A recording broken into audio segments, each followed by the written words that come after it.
잠만 잘 자도 체중을 줄일 수 있다면 어떻게 하시겠습니까? 당연히 그런 방법이 있으면 어떻게든 잘 지키면서 해 나가야 되겠죠. 그런데 실제로 이런 연구 결과가 많이 나오고 있어요. 이제 수면 시간에 대한 부분, 그리고 그다음에 잠잘 때 온도에 대한 부분에 대한 체중 감량의 효과에 대해서 연구 결과가 발표되고 있는데, 오늘은 그 내용에 대해서 간단하게 좀 리뷰를 해보려고 합니다. 이런 거는 이제 지금 논문에 발표된 내용들을 제가 발췌해서 가볍게 소개해 드리는 내용이니까 뭐 학문적인 내용이 혹시 나오더라도 뭐 너무 어렵게 생각하지 마시고, 그냥 그런가 보다 라고 생각하시고 넘어가시면서 어떻게 관리하느냐, 그 관리 방법에 대해서만 생각해 주시면 도움이 될 것 같아요. 우선 잠은요, 체중이랑 굉장히 영향이 깊습니다. 제가 이제 항상 환자분들한테 말씀을 드리는데, 이 수면이라는 것과 이 체중이라는 것, 비만이라는 건 서로 식욕이 반비례한다고 말씀드려요. 무슨 얘기냐면, 수면 시간이 늘어나면 식욕이 줄어들고, 수면 시간이 줄어들면 식욕이 늘어난다라고 말씀을 드리는데, 실제로 이것은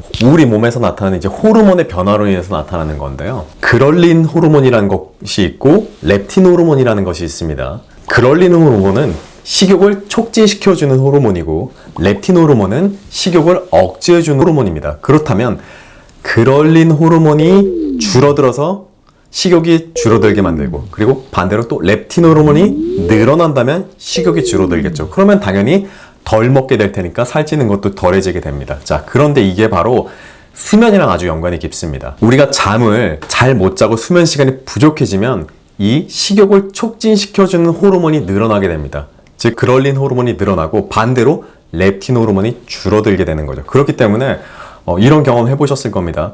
어느 날은 내가 뭐 밤을 샜다든지 아니면 잠을 뭐 몇 시간 못 잔 날이 있다고 한다면, 그날은 왠지 모르게 자꾸 뭐가 땡기고 식욕이 폭발하게 돼요. 그러다 보니까 더 많이 먹게 됩니다. 그래서 이 부분을 생각해 본다면, 잠만 충분하게 많이 자도 실제로 우리가 식욕 조절하는데 도움을 받을 수 있다는 얘기죠. 또 이뿐만 아니라 연구 결과에서 보면은 이제 잠을 많이 잔 그룹이 있고, 그 다음에 상대적으로 잠을 적게 잔 그룹이 있습니다. 그럼 이 두 그룹을 비교했을 때 성인병, 우리가 뭐 혈압, 당뇨, 고지혈, 비만 같은 이제 성인병을 비교해 봤을 때 실제로 잠을 좀 더 많이 잔 사람들이 그래서 비만에 좀 덜 걸렸다더라, 이런 얘기가 나오고 있어요. 자, 그렇다면 현대인들은 어때요? 잠이 굉장히 부족하죠. 그렇기 때문에 비만이 필연적으로 올 수밖에 없는 거예요. 잠이 부족하니까 자꾸 입맛이 땡기고, 그러다 보니까 뭔가를 폭식하게 되고, 폭식하다 보니까 살이 찌게 되는 거고, 지금 이렇게 연결이 되고 있다는 겁니다. 그래서 수면 시간만 잘 체크해 주셔도 살 빼는 데 도움이 되겠죠. 그 다음에 이 두 번째 내용이 진짜 재미있는 건데, 잘 때 방 안의 온도를 어떻게 설정해 놓으면 살이 빠질까에 대한 내용입니다. 이거는 외국 학술 저널지인 다이어비츠에 이제 나온 실제로 실린 저널의 내용인데, 체중 감량에 가장 도움이 되는 침실의 온도가 있다고 합니다. 그래서 저도 이 내용이 굉장히 재밌더라고요. 그래서 봤는데, 자, 먼저 결론부터 말씀드리자면 18도에서 19도가 살이 빠지게 만드는 수면 시간이라는 겁니다. 무슨 얘기냐? 조금 쉽게 이렇게 얘기를 해볼게요. 우리가 추워지면 어떻게 해야 되죠? 우리 몸은 36.5도가 유지돼야 되잖아요. 그러다 보니까 체온을 일정하게 유지하기 위해서 열을 발생시킵니다. 열을 발생시키려면 뭔가 에너지를 연소시켜가지고 몸에서 칼로리를 소모해서 열을 만들어야 되겠죠. 그렇게 생각해보면 그럴 법해요. 그러니까 잘 때 온도가 좀 낮으면 우리 몸이 그 온도에 조금 이겨낼 수 있게 체온을 조금 더 열을 내야 되겠죠. 그러면 열을 자꾸 만들어야 되니까 칼로리 소모할 거고, 소모하다 보면 살찌는 게 덜해지겠네? 라는 생각을 할 수는 있었는데, 이게 실제로 연구 결과로 나왔다는 겁니다.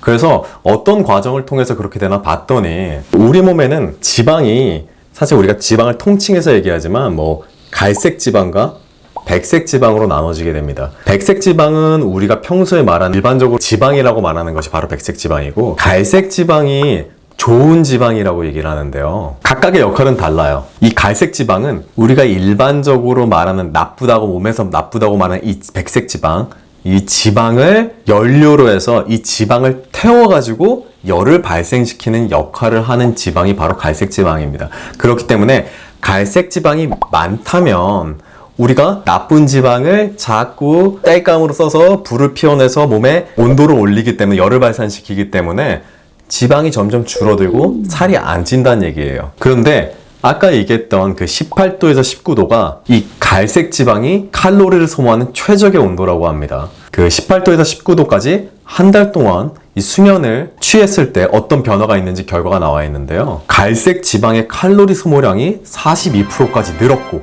그리고 신진대사가 10% 더 활발해졌다고 합니다. 자, 이것만 봐도 우리가 지금 이 수면이란 부분을 굉장히 간과하고 지나가는 경우들이 많아요. 사람들이 바쁘다 보니까, 혹은 밤늦게 재밌는 거, 뭐 핸드폰, 유튜브, 재밌는 TV들, 드라마들, 영화들을 보다 보면 밤늦게 자는 경우가 많은데, 만일 다이어트, 건강을 관리할 생각이 있으시다고 하면 이 수면 시간에 대한 어떤 생각을 조금 더 해주셔야 되겠죠.